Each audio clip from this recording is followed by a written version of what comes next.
ఈరోజే వైశాఖ బుధవారం, ఎంతో పవిత్రమైన విశేషమైన రోజు.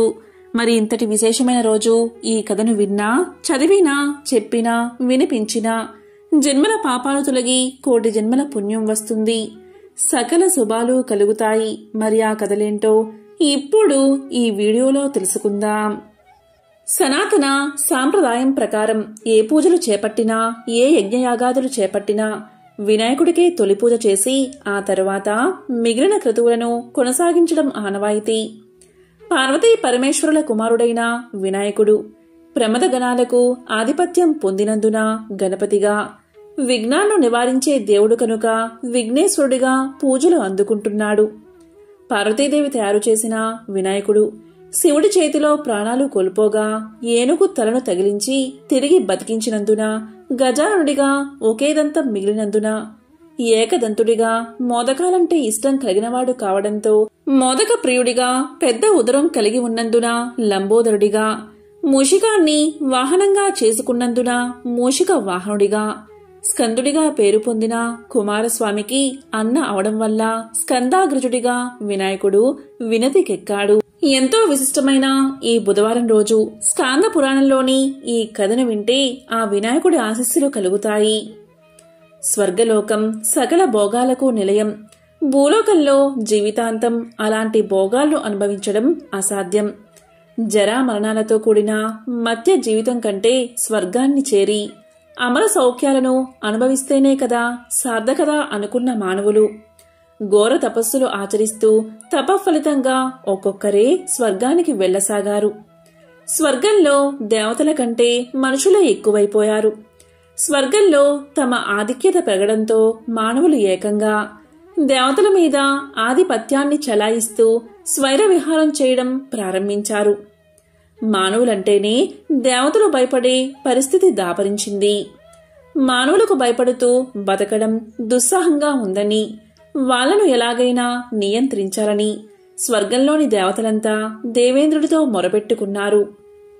తపస్సులు సాగించి స్వర్గానికి వచ్చిన వాళ్లను ఎలా నియంత్రించాలో దిక్కుతోచని దేవేంద్రుడు నేరుగా కైలాసానికి బయలుదేరాడు. కైలాసంలో కొలువు తీరిన పార్వతీ పరమేశ్వరులకు భక్తి శ్రద్ధలతో ప్రణమిల్లి వారిని పరిపరి విధాలా స్తుతించాడు దేవేంద్రుడు. అప్పుడు పరమేశ్వరుడు దేవేంద్రుణ్ణి చూసి, దేవేంద్ర, నీ రాకకు కారణమేమిటి అని ప్రశ్నించగా తన మొర వినిపించాడు దేవేంద్రుడు. పరమేశ్వర, ఘోర తపస్సులు చేసి తపఫలాల కారణంగా స్వర్గానికి చేరుకున్న మానవులు దారుణంగా ప్రవర్తించడం మొదలుపెట్టారు. ఇదేమని నిలదీసిన దేవతలను నానా రకాలుగా బాధిస్తున్నారు. వారి దాష్టికాలకు స్వర్గంలో ప్రశాంతత లేకుండా పోయింది. మానవజాతి అంటేనే దేవతలు భయభ్రాంతులయ్యే పరిస్థితి దాపరించింది. మానవుల బడద నుంచి మమ్మల్ని నీవే కాపాడాలి తండ్రి అని వేడుకున్నాడు దేవేంద్రుడు. దేవేంద్రుడి మాటలు విన్న పరమేశ్వరుడు సాలోచనగా పార్వతీదేవి వైపు చూసి చిరునవ్వు చిందించాడు. అప్పుడు పార్వతీదేవి మట్టి తీసుకుని తన చేతులతో ఒక ఆకృతిని రూపొందించింది. ఏనుగు ముఖం, పెద్ద బొజ్జ, భారీ శరీరం, 4 చేతులు కలిగిన వింత ఆకారం ప్రాణం దాల్చి పార్వతీ పరమేశ్వరులకు నమస్కారం చేసి పార్వతీదేవితో ఇలా పలికింది. అమ్మా, నన్ను ఎందుకు సృష్టించారో చెబుతారా అని అడగ్గా పార్వతీదేవి, నాయనా, నీ వల్ల నెరవేరవలసిన పనులు చాలానే ఉన్నాయి. నువ్వు వెంటనే భూలోకానికి వెళ్ళు. అక్కడ స్వర్గానికి వెళ్లాలి అనుకుంటున్న మానవులకు విఘ్నాలు కలిగించు. ఈ బృహత్ కార్యంలో నీకు నంది, మహాకాలుడు సహాయకులుగా ఉంటారు అని సమాధానం చెప్పింది పార్వతీదేవి. ప్రమదగణాలకు అధిపతిగా తానే స్వయంగా గణేశుడికి అభిషేకం చేయించింది. ఈ కార్యక్రమాన్ని చూసిన దేవతలు హర్షాతిరేకాలు వ్యక్తం చేశారు. గణేశుడికి జయజయధ్వనాలతో ఆశీస్సులు పలికి పుష్పవర్షాన్ని కురిపించారు. పరమేశ్వరుడు గణపతికి పరశువును, బ్రహ్మ త్రికాలజ్ఞతను, విష్ణు బుద్ధిని, కుబేరుడు ఐశ్వర్యాన్ని, సూర్యుడు పరాక్రమాన్ని, చంద్రుడు కాంతిని, దేవేంద్రుడు సౌభాగ్యాన్ని, పార్వతీదేవి మోదక పాత్రను ఇచ్చారు. కుమారస్వామి మూషికాన్ని గణేశుడికి వాహనంగా బహుకరించాడు. ఈ విధంగా దేవతలందరూ ఒక్కొక్కరు ఒక్కొక్కటి ఇచ్చి గణేశుణ్ణి గణాధిపత్యాన్ని ఆమోదించడంతో అతడు అమిత బలశాలిగా మారి పార్వతీదేవి అనుజ్ఞతో దేవతలంతా తనపై ఉంచిన కార్యభారాన్ని నెరవేర్చేందుకు భూలోకానికి పయనమయ్యాడు. స్వార్థబుద్ధులై స్వర్గప్రాప్తిని ఆశించే మానవులకు ప్రతి పనిలోనూ విఘ్నాలు కలిగించడం ప్రారంభించాడు. వినాయకుడు కల్పించిన విఘ్నాలను అధిగమించడం మానవులకు దుస్సాధ్యంగా మారిపోయింది. ఇలా వినాయకుడి ప్రభావంతో స్వర్గానికి వెళ్లే మానవుల సంఖ్య తగ్గుముఖం పట్టింది. దీంతో స్వర్గంలో తిరిగి ప్రశాంతత ఏర్పడింది. మానవుల్లో గణపతి పట్ల భయభక్తులు ఏర్పడ్డాయి.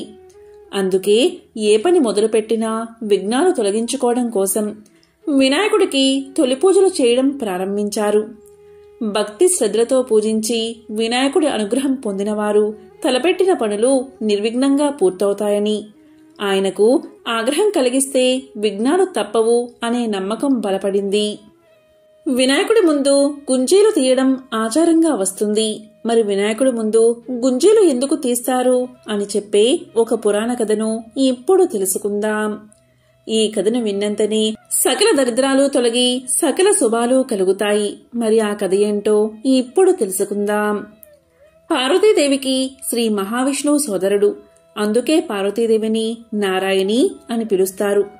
ఒకసారి బావగారైన శివుణ్ణి చూడడానికి మహావిష్ణువు కైలాసానికి చేరుకుంటాడు. సుదర్శనం, గద తదితర ఆయుధాలన్నీ తీసి పక్కన పెట్టి శివుడి పక్కన కూర్చుని ముచ్చట్లో పడిపోతాడు మహావిష్ణువు.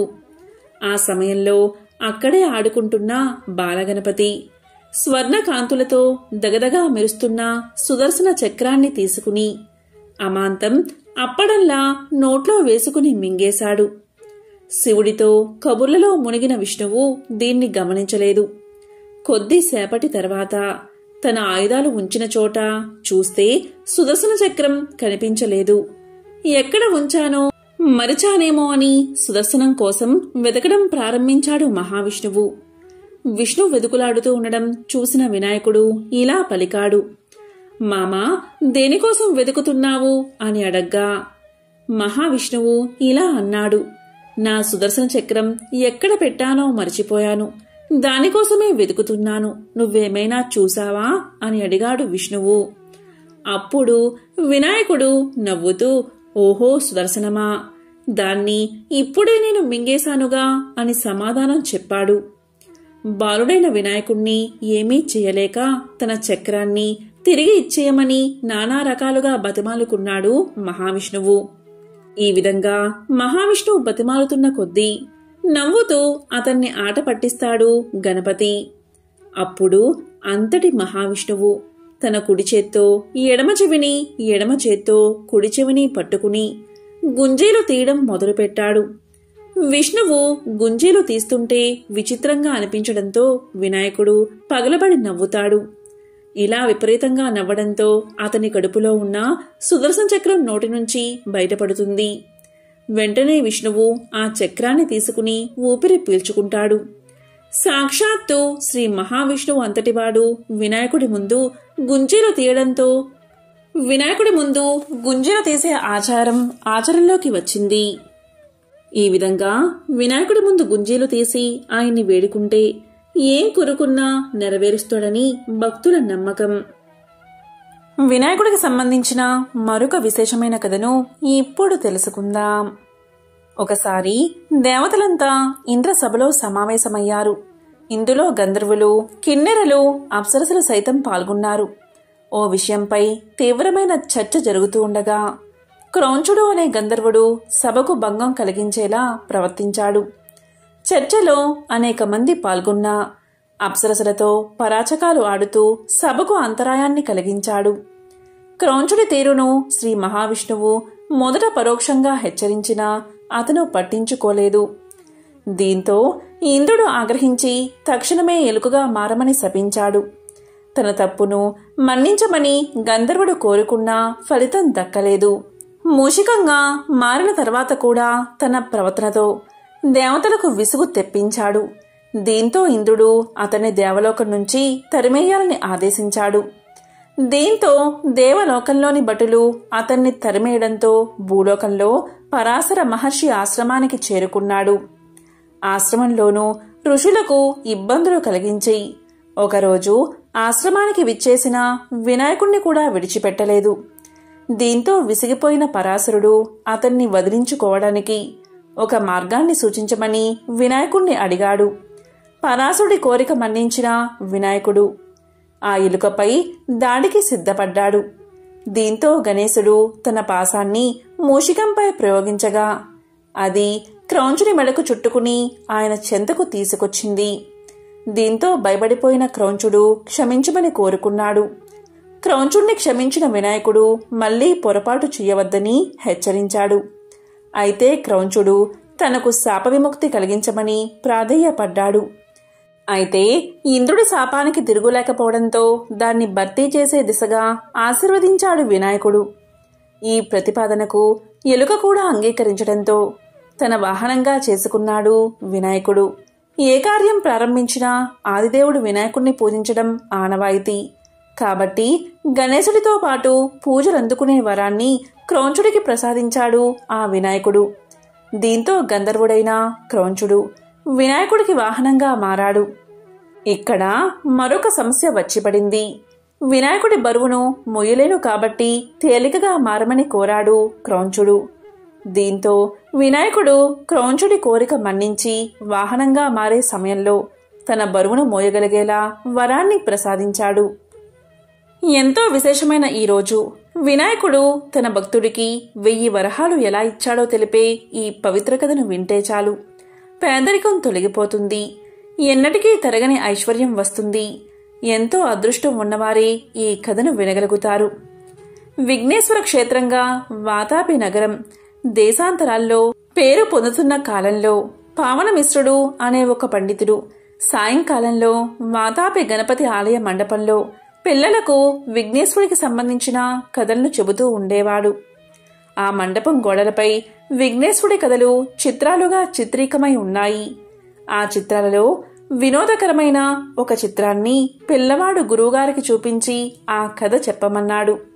అప్పుడు గురువుగారైన పావనమిత్రుడు ఇలా చెప్పడం ప్రారంభించాడు. పూర్వకాలంలో ఒక నగరంలో సత్యశర్మ, లాభగుప్త అనే 2 వ్యక్తులు ఇరుగు పొరుగున ఉండేవారు. లోభగుప్తుడి అసలు పేరు లాభగుప్త. కాని అతని లోభితనానికి అత్యాశకు ఊళ్ళో వాళ్లంతా కూడా లోభగుప్త అనే పేరును స్థిరపరిచారు. ఇక సత్యశర్మ అలాగే లోభగుప్తుడు ప్రతిరోజు కూడా శివాలయానికి వెళ్లేవారు.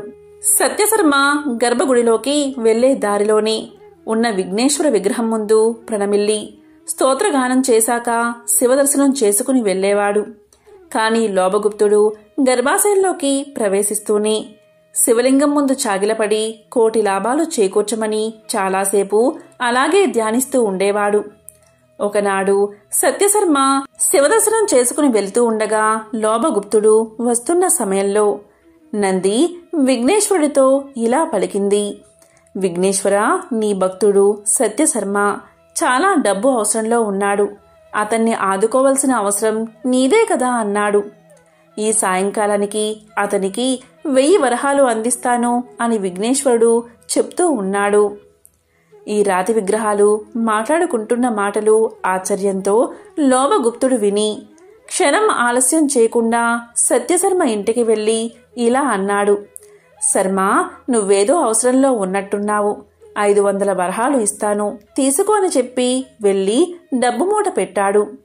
అడగకుండానే లోభగుప్తుడు డబ్బు ఇవ్వడంతో ఆశ్చర్యపోయిన సత్యశర్మ ఇలా పలికాడు. లోభగుప్త, మీరు అసలు వడ్డీలతో మీరు ఇచ్చిన రుణం తెచ్చకపోతే ఇల్లు ఖాళీ చేయమని చెప్తా. నేను ఈ 500 వరహాలు ఎలా తీర్చగలను అని అంటూ ఉండగా లోభగుప్తుడు ఇలా పలికాడు. అదా మీ సందేహం? ఈ 500 వరహాలు తీసుకుని ఈ సాయంకాలానికి మీకు లభించిన మొత్తం ఎంతైతే అంత నాకు ఇస్తే చాలు అన్నాడు. ఆ డబ్బు తీసుకోవడానికి సత్యశర్మ తటపటాయిస్తూ ఉంటే అతని భార్య, ముందు ఆ ద్రవ్యాన్ని తీసుకోండి, అవతల పెళ్లివారు చాలాసేపు కూర్చుని ఉన్నారు అని ప్రోత్సహించింది. ఎందుకంటే అప్పుడే సత్యశర్మ కూతురికి పెళ్లి కుదిరింది. వరుడి తల్లిదండ్రులు 500 వరహాల విలువ చేసే నగలు పిల్లకు పెట్టాలని షరతు పెట్టారు. దీంతో ఆమె భర్తను తీసుకోమని ప్రోత్సహించింది. సత్యశర్మ లోభగుప్తుడితో ఇలా పలికాడు, సాయంకాలానికి నాకు లభించింది ఇవ్వడానికి నాకు ఎలాంటి అభ్యంతరమూ లేదు, కాని అలా లభించే ఆస్కారం కూడా లేదు అనగా లోభగుప్తుడు ఇలా అన్నాడు, అది వదిలే సత్యశర్మ, మనం ఇరుగు పొరుగు వాళ్ళం. ఇప్పుడు నేను ఇస్తే తర్వాత నువ్వు ఇస్తావు, ఈ మాత్రం దానికి మొహమాట పడకు అంటూ 500 వరహాల మూట సత్యశర్మ చేతిలో పెట్టాడు. సత్యశర్మకు సత్యసంధుడని లోభగుప్తుడికి బాగా తెలుసు. ఇక సాయంత్రం అవుతుంది, కాని సత్యశర్మకు ఏ వరహాలు అందిన సూచన లోభగుప్తుడికి కనిపించడం లేదు. అప్పుడు లోభగుప్తుడు కంగారు పడుతూ దేవాలయంలోకి పరిగెత్తి విఘ్నేశ్వర విగ్రహం తొండం పట్టుకుని ఇలా పలికాడు, ఏమయ్యా విఘ్నేశ్వర, సత్యశర్మకు 1000 వరహాలు త్వరగా ఇప్పించు మరి అని అంటూ ఉండగా అతని అరచెయ్యి తొండం సందులో ఇరుక్కుపోయి తీస్తే రాకుండా తొండాన్ని మరింత గట్టిగా బిగించి నొక్కి పట్టుకుంది. దాంతో నొప్పితో లోభగుప్తుడు గిరగల్లాడిపోతూ ఉంటే విఘ్నేశ్వర విగ్రహం నుంచి ఇలా మాటలు వినిపించాయి, లోభగుప్త, సత్యశర్మకు 1000 వరహాలు ఎంత త్వరగా నువ్వు ఇప్పిస్తే అంత త్వరగా నీకు విడుదల అని విగ్రహం నుంచి మాటలు వినిపించాయి. దీంతో లోభగుప్తుడు రెండో చేతితో నెత్తి నోరు బాదుకుంటూ, అన్యాయం దేవుడా అన్యాయం, 500 ముందే ఇచ్చాను కదా అని పెడబొబ్బలు పెట్టాడు. దీంతో వినాయకుడి విగ్రహం నుంచి మాటలు ఇంకా ఇలా వినిపించాయి, అదా సంగతి, 500 వరహాలు ఇచ్చి 1000 వరహాలు పుచ్చుకుని సునాయాసంగా 500 వరహాలు కాజేద్దామని ఎత్తు వేశావన్నమాట. అత్యాశకు కూడా ఒక హద్దు ఉంటుంది.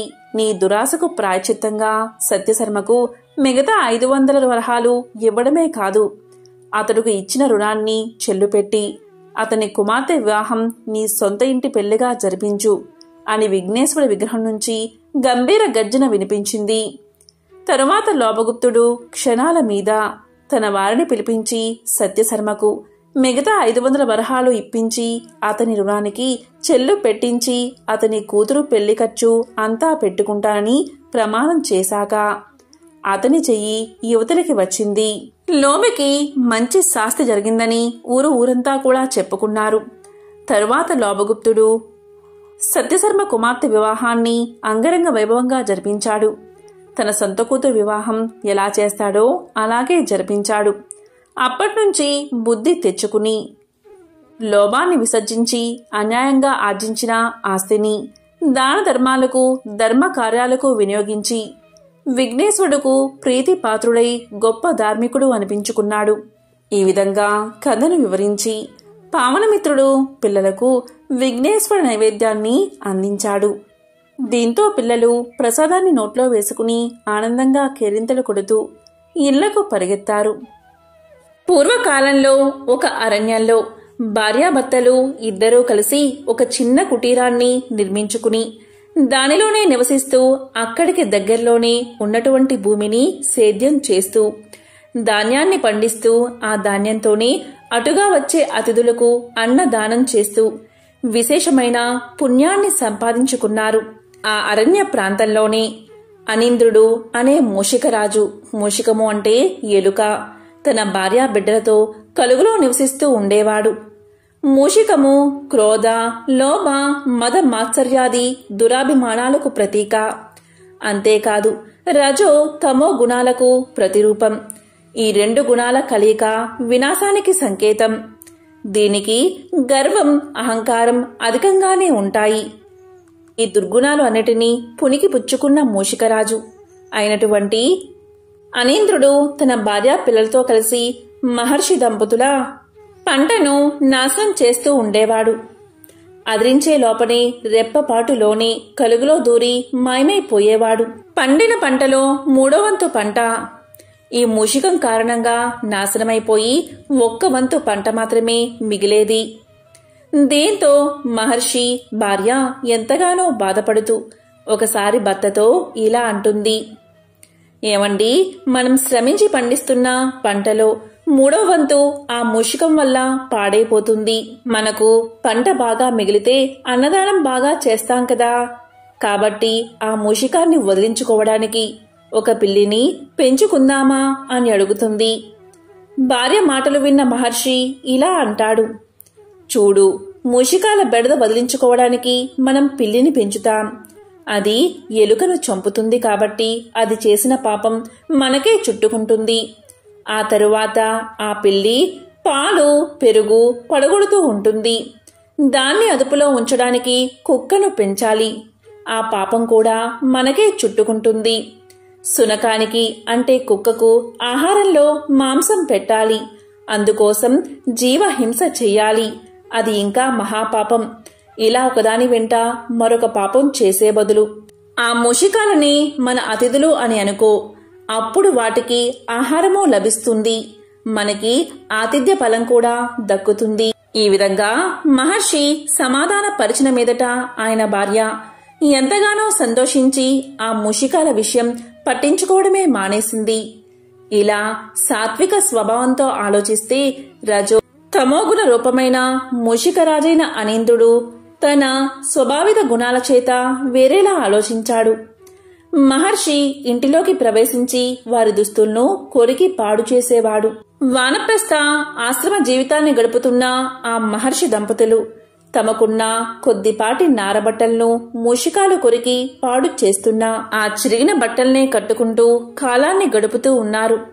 ఇలా కొంతకాలం గడిచిపోయింది. ఒకరోజు అదే మార్గంలో ప్రయాణిస్తున్నటువంటి భరద్వాజ మహర్షికి వీరు ఆతిథ్యాన్ని ఇచ్చారు. ఆయన అఖండ తపస్సంపన్నుడు. ఆయన తలుచుకుంటే వెంటనే సూక్ష్మ శరీరాన్ని ధరించి కైలాసానికి చేరుకుని సాక్షాత్తు పార్వతీ పరమేశ్వరుల దర్శనం చేసుకోగలడు. ఎప్పుడు కావాలంటే అప్పుడు పొందదగిన గొప్ప యోగీశ్వరుడు, మహాశివభక్తుడు. అటువంటి భరద్వాజ మహర్షి ఆతిథ్యాన్ని స్వీకరిస్తూ ఈ మూషికాల ఆగడాలను కనిపెడుతూనే ఉన్నాడు. వాటిని భరిస్తున్న ఈ మహర్షి దంపతుల సహనాన్ని గమనిస్తూనే ఉన్నాడు. భోజనం చేశాక భరద్వాజ మహర్షి ఇలా పలికాడు. ఆ దంపతులను ఆశీర్వదిస్తూ, నాయనా, మీ సహన సౌశీల్యాలు, ఆదర్శ జీవనం నన్ను ఎంతగానో సంతోషపరిచాయి. మీకు ఏదైనా వరం ఇవ్వాలి అని నాకు అనిపిస్తుంది. మీకు ఏం వరం కావాలో కోరుకోండి అన్నాడు. అప్పుడు మహర్షి చిరునవ్వు నవ్వి ఇలా పలికాడు. వానప్రస్థ ఆశ్రమ జీవితాన్ని గడుపుతూ ముక్తి మార్గంలో పయనిస్తూ ఉన్నాము. మాకు ఏ కోరికలు లేవు స్వామి అని పలికాడు. అయితే ఆ మహర్షి భార్య తన మనసులో ఇలా అనుకుంటుంది, అయ్యో, నా భర్త ఎంత తెలివి తక్కువవాడు. కనీసం ఈ మూషికాల బెడద నివారించమని వరం కోరుకోకూడదా అని అనుకుంటుంది. ఆ ఇల్లాలి మనసు గ్రహించిన భరద్వాజ మహర్షి, అమ్మా, నీ మనోగతం నాకు అర్థమైంది. అయినా నేను ఒక మాట చెబుతాను విను. మనం ఒకటి తెలిస్తే దైవం మరొకటి తలుస్తాడు. నెరవేరడానికి ఒక మార్గముంది. పరబ్రహ్మ అవతారమైన శ్రీ విఘ్నేశ్వరుణ్ణి ప్రతిరోజు నువ్వు పూజిస్తూ ఉండు. సంవత్సర కాలంలో 12వ మాసంలో ఉద్యాపన చేసుకు. ఆ తరువాత వినాయకుడే మిమ్మల్ని అనుగ్రహిస్తాడు అని చెప్పి ఆశీర్వదించాడు. దంపతులు శాస్త్రోక్తంగా విఘ్నేశ్వరుని పూజించి ఆయనకు ప్రీతిపాత్రమైన ఉండ్రాళ్ళు, లడ్లు, బెల్లం, మోదకాలు, కదలీ ఫలాలు, జంబూ ఫలాలు, నారికేలాలు ఇలా 21 పదార్థాలను నివేదన చేశారు. తీరా నైవేద్యం స్వామికి సమర్పిస్తూ ఉండగా మూషికరాజు అయినటువంటి అనింద్రుడు హఠాత్తుగా ఆ నైవేద్యాల మీద దాడి చేసి నోటితో కొరికి వాటిని అపవిత్రం చేసి తుర్రున పారిపోయాడు. దీంతో మహర్షి దంపతులు ఆశ్చర్యపోయి ఎంతగానో బాధపడ్డారు. అయినా ఎంతో సహనం వహించి మరలా ఆహార పదార్థాలు వండి ఫలాలు సేకరించి తెచ్చి నైవేద్యం పెట్టారు. కాని వ్రత దీక్షలో ఉండగా స్వామి కోసం తయారు చేసిన నైవేద్యం అపవిత్రం అయినదే అన్న బాధ వారికి మనసులో ఉంది. ఇక 2వ మాసంలో కూడా అదేవిధంగా వినాయకుణ్ణి షోడశోపచార విధానంతో భక్తి శ్రద్ధలతో పూజిస్తూ ఉన్నారు. అంతా సంతృప్తికరంగానే జరిగింది. తీరా నైవేద్యం ఇవ్వబోతూ ఉండగా మూషికరాజు మరలా దాడి చేశాడు. మరలా నైవేద్యం అపవిత్రం అయిపోయింది. మరలా నైవేద్యాన్ని తయారు చేసి యథావిధిగా పెట్టారు. ఈ విధంగా ఒక్కసారి కాదు, 2 సార్లు కాదు, 3 సార్లు కాదు, మొత్తం 11 సార్లు జరిగింది. దీంతో మహర్షి భార్య తీవ్రమైన మనస్తాపానికి గురయింది. ఆమె మనసులో ఉన్నటువంటి భక్తి శ్రద్ధల స్థానంలో ఆ మూషికం మీద ఉన్న ఆగ్రహ ఆవేశాలు ఎక్కువైపోయాయి. ఇక 12వ మాసం రానే వచ్చింది. భగవంతుడిపైన ఈసారైనా చక్కగా పూజలు చేసుకుని ఉద్యాపన చేసుకుంటే వ్రతదీక్ష పూర్తవుతుందని అనుకున్నారు మహర్షి దంపతులు. సంభారాలన్నీ సమకూర్చుకున్నారు. యథావిధిగా వినాయక వ్రతాన్ని ప్రారంభించారు. మహర్షి తన మనసునంతా విఘ్నేశ్వరుడి మీద లగ్నం చేసి భక్తి శ్రద్ధలతో పూజించడం మొదలుపెట్టాడు. కాని మహర్షి భార్య మాత్రం దానికి విరుద్ధంగా మూషికం మీద ఉన్నటువంటి ద్వేషంతో రగిలిపోతూ ఈ రోజైనా సరే ఆ మూషికం ఆగడాలకు అడ్డుకట్ట వెయ్యాలి అనే కృతనిశ్చయంతో ఉంది. భక్త మనస్సు భగవంతుడి ధ్యానంలో ఉంటే భార్య మనస్సు మూషిక ధ్యాసలో ఉంది. ఆ మూషికం ఏ వైపు నుంచి వస్తుందో, ఏ పదార్థం మీదకు దాడి చేస్తుందో దాన్ని ఎలాగైనా పట్టుకోవాలి అని దృఢ నిశ్చయంతో కర్ర ఒకటి చెయ్యి మాటను దాచుకుని దిక్కులు చూడడం మొదలుపెట్టింది మహర్షి భార్య. ఇంతలో పూజా క్రమంలో నైవేద్యం పెట్టే సందర్భం రానే వచ్చింది. మహర్షి నైవేద్యానికి సంబంధించిన మంత్రం చదువుతూ ఉన్నాడు. ఆయన భార్య మూషికం రాక కోసం 4 వైపులా దిక్కులు చూడసాగింది. అంతలో వినాయక విగ్రహం వెనక నుంచి, పాదాల మధ్య నుంచి దారి చేసుకుని మూషికుడు నైవేద్యం వైపు చూస్తున్నాడు. సరిగ్గా అదే సమయానికి మహర్షి భార్య దృష్టి మూషికం మీద పడింది. ఆహా, నేను ఎంతో సేపటి నుంచి ఎదురు చూస్తూనే ఉన్నాను. ఇప్పుడు భగవంతుణ్ణి పూజించిన పత్రి మధ్యలో నుంచి ఆ మూషికం వచ్చింది. పూజలో ఉన్నటువంటి పత్రినంతా అపవిత్రం చేసేసింది. దీన్ని ఇంకా క్షమించకూడదు అని మహర్షి భార్య ఆగ్రహ ఆవేశాలు తన్నుకుంటూ కోపంతో ఒక్కసారి చేతి కర్రను విసిరింది. ఓరి మూషికమా, నీ భగవద్ అపచారానికి ఇదే నా శాపము. అసుర ప్రవృత్తితో మమ్మల్ని హింసించిన నీవు అసురుడవై జన్మించి ఈ వినాయకుడి చేతిలోనే అంతమవ్వు అని శపించి తన చేతిలో ఉన్నటువంటి దుడ్డుకర్రను విసిరింది. విసురుగా దూసుకెళ్లిన ఆ దుడ్డుకర్ర మూషికానికి బలంగా తగిలింది.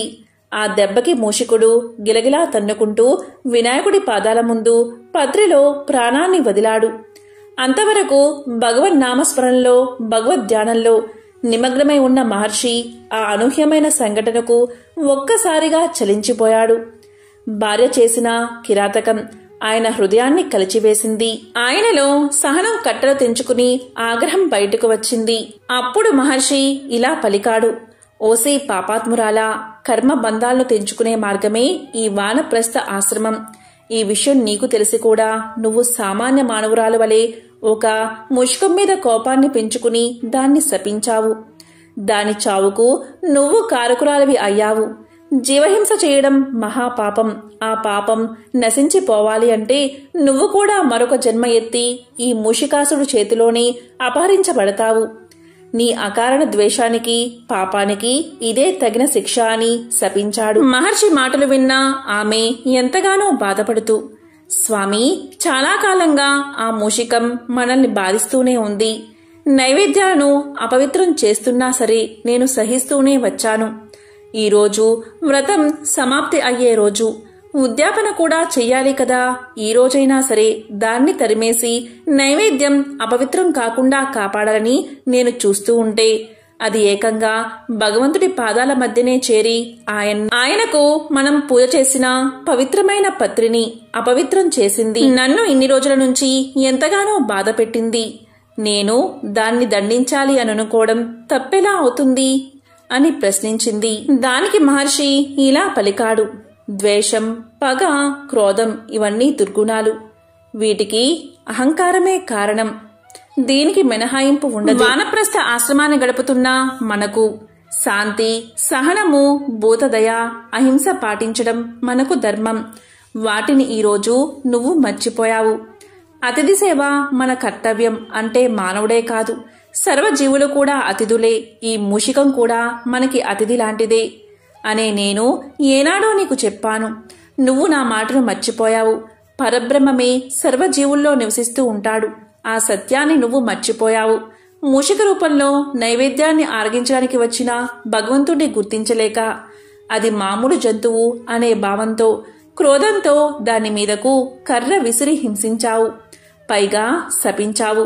అందువల్లే ఇంతకాలం నువ్వు సంపాదించుకున్న తపశ్శక్తిని దుర్వినియోగం చేశావు. అందుకే నీకు పాపం అంటుకుంది. నువ్వు చేసిన అకృత్యానికి గాను భవిష్యత్తులో నువ్వు అనుభవించబోయే ఫలితం గురించి నేను చెప్పాను అంతే. ఇలా మహర్షి శాంతంగా పలికి బోధించగా ఆ మాటలకు ఆయన అర్థానికి జ్ఞానోదయం అయ్యింది. ఆ మహర్షి ఇలా పలికాడు. 12 మాసాలుగా మనం దీక్షతో విఘ్నేశ్వర వ్రతాన్ని చేశాము. భక్తితో ఆ స్వామివారికి నైవేద్యం సమర్పించాము. ఆ నైవేద్యాన్ని మూషికం తినడం వల్ల ఆ స్వామి పాదాల వద్దే తన జన్మను చాలించింది. ఇదంతా ఆ స్వామివారి సంకల్పమే. మనం ఒకటి తలిస్తే స్వామివారు మరొకటి తలిచారు. ఇది దేవ రహస్యం. నీకు ఒక దారి చూపిస్తాడు అని చెప్పాడు మహర్షి. ఆ ఇల్లాలు ఆ మాటలు విని, నేను కృతజ్ఞరాలిని. మరో జన్మ ఎత్తి త్వరగా మీ పాద సన్నిధికి చేరుకోవడానికి ఇప్పుడే నేను ఈ జన్మ చాలిస్తున్నాను అని చెబుతూ ముందుకు వంగి భర్త పాదాల మీద పడి ఓం గం గణపతియే నమః అని అంటూ విఘ్నేశ్వరుని తలుస్తూ తన యోగశక్తితో శరీరాన్ని చాలించింది. ఎంతో పవిత్రమైన విశేషమైన ఈ రోజు అంటే బుధవారం రోజు ఈ కథలను విన్నా, చదివినా, చెప్పినా, వినిపించినా సకల శుభాలు కలుగుతాయి. జన్మల దోషాలు తొలగి కోటి జన్మల పుణ్యం వస్తుంది. విఘ్నేశ్వరుడి మంత్రాలు అత్యంత శక్తివంతమైనవి.